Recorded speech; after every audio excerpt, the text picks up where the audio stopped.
Being a leader comes with great responsibility. Leading a team, a community group, or entire world, you can fulfill your vision unless the people around you support you and do their best. Good morning. Nagsimba kita, no? Kasi first Friday, mangayo kita sa blessing sa mahal nga Diyos.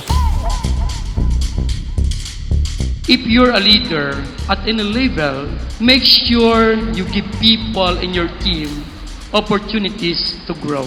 Express their views, be involved in decision making, value their contributions, and recognize their efforts.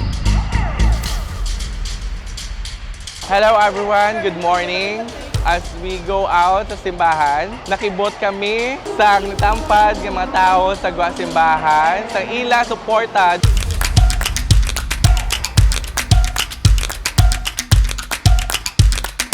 Nalipay kita ko nga halin sa simbahan, pagkanto diri nakita ko nga kadamo-damo sang tao nga nagapalangga sa aton kag nagasuporta. Right now, ari kami sa Robinson's Place to file our certificate of candidacy.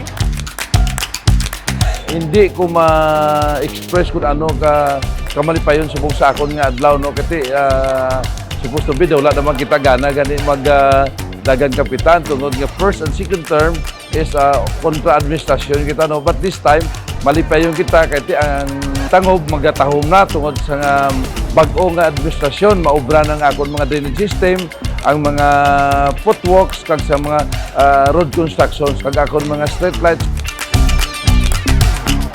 Tangob nun, madamo gid salamat sa pagsuporta nyo sa amon nga team Asenso, sa kay Cap Nolly Villarosa.